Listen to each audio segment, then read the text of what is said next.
जरा बगीचे में जाकर आता हूँ, ठीक है? चलता हूँ सेठ जी, जो कुछ पूछना है इनसे पूछिए। कौन सा रंग पसंद है बताओ, मैं वही साड़ी लूंगी। बैठो बैठो, ये रंग अच्छा है।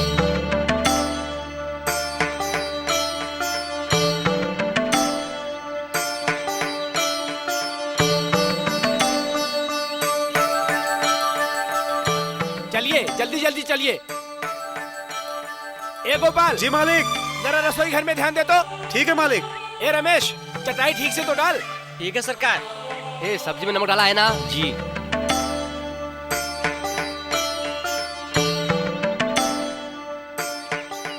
सब्जी जल्दी जल्दी काटिए, तुम भी ठीक से काम करो। ओ आइए शंकर जी, आइए। नमस्कार। भगवान पर भी अगर ऐसी परिस्थिति आ जाती तो वो भी अपनी बेटी की शादी अनाथ के साथ नहीं करते। आपके बड़प्पन की जितनी भी तारीफ की जाए कम है। जिसका एक पैर जमीन और दूसरा कब्र में हो, उसे इतना सोचने की क्या जरूरत है? आपने वो कहावत तो सुनी होगी, नेकी कर और दरिया में डाल।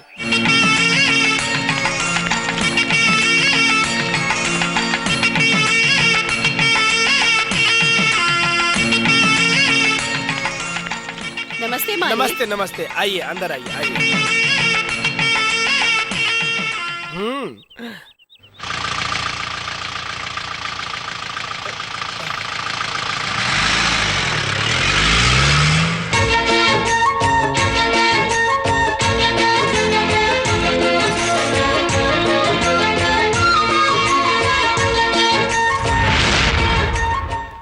पंडित जी, बहुत ही शुभ होना चाहिए, ऐसा मुहूर्त निकालिए।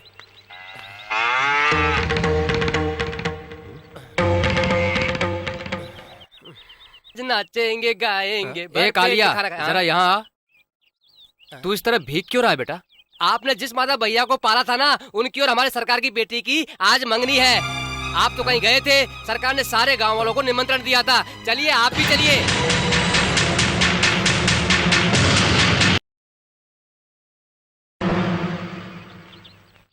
बेटी प्रिया, जल्दी आ बेटी। आई।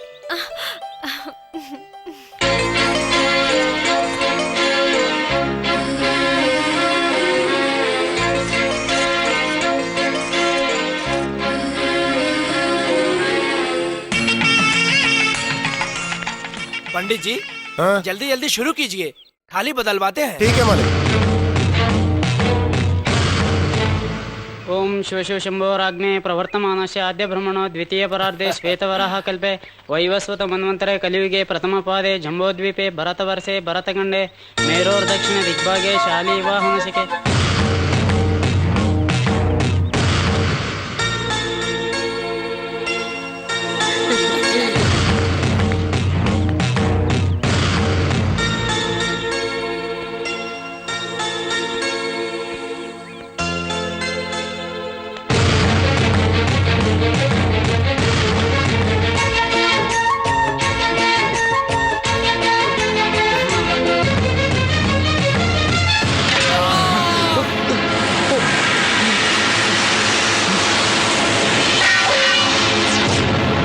पुजारी जी,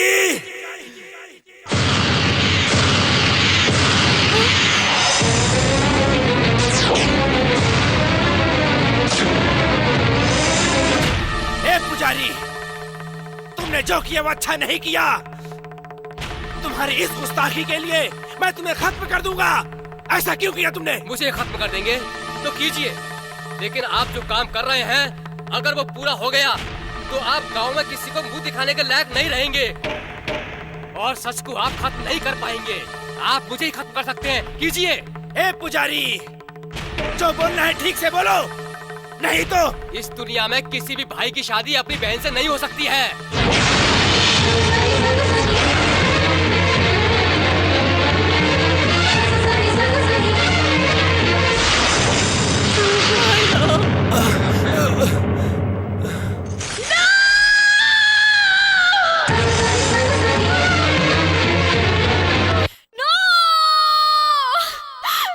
ये नहीं हो सकता, नहीं, कभी नहीं हो सकता, नहीं हो सकता, कभी नहीं हो सकता। क्या झूठ है और क्या सच है, ये तुम्हारे पिताजी अच्छी तरह से जानते हैं। गिरजा, मेरी गिरजा का बेटा है ये। हाँ, 20 साल पहले आपने अपने पिता के डर से आपने अपने प्यार गिरिजा को जब छोड़ दिया था, तब वो गर्भवती थी और उसका ही बेटा है ये माधव।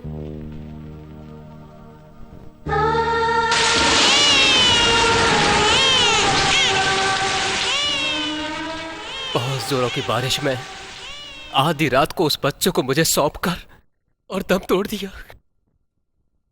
अगर उसी दिन में वो बच्चा आपको देता तो कहीं आपकी जिंदगी में दरार ना पड़ जाए, ये सोचकर मैंने ये बात आपसे छुपाई।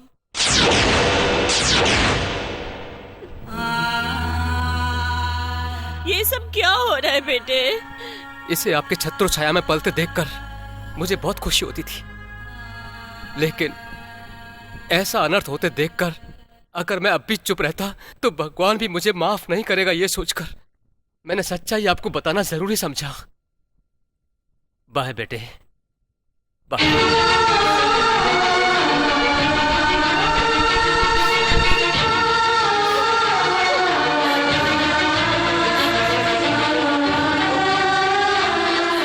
अच्छा नहीं हुआ।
माधव,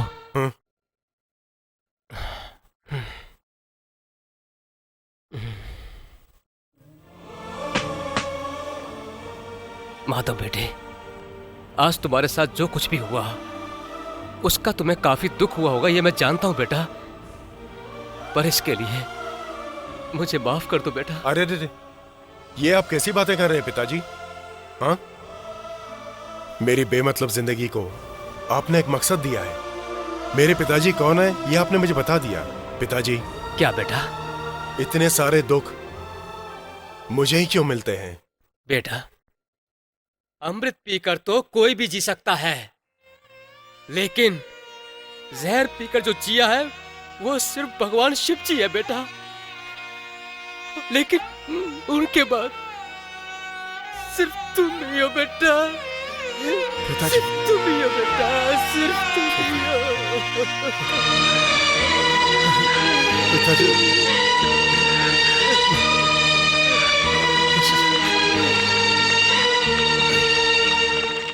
पुजारी जी, पुजारी जी। सरकार, सारे गांव वाले अपनी जरूरतों को लेकर आपको ढूंढते हुए आपके दरवाजे पर जाते हैं, पर आज तो आप खुद ही मेरे दरवाजे पर चले आए। सरकार, क्या बात है? आज के बाद मेरा बेटा मेरे घर में रहेगा, मैं उसे लेने आया हूं, उसे मेरे साथ भेजिए पुजारी जी। सरकार, आपको मैं मना करूं ऐसा मेरा कौन सा अधिकार है? ले जाइए। पिताजी, मैं आपका घर छोड़कर कहीं नहीं जाऊंगा, मैं कहीं नहीं जाऊंगा। बेटा, ऐसा मत बोल बेटा, ऐसा मत बोल। मरने के बाद मेरी चिता को आग लगाने वाला मेरा कोई नहीं है सोचकर काफी रोया हूं। मैंने तुम्हारे साथ बहुत अन्याय किया है, इतना ही नहीं, तुम्हारी माँ को धोखा देने वाला पापी मैं हूँ बेटा, पापी मैं हूँ। सारी दुनिया जानती है तू ही मेरा बेटा है और मैं ही तेरा जन्म देने वाला बाप हूँ, ये बार बार कहकर अपने पापों का प्रायश्चित करूंगा मैं। मना मत कर बेटा, आओ बेटा। जिसने तुम्हें जन्म दिया अगर तुम चाहते हो कि उस मरी हुई माँ की आत्मा को शांति मिले तो तुम्हें अपने पिता के साथ रहना होगा।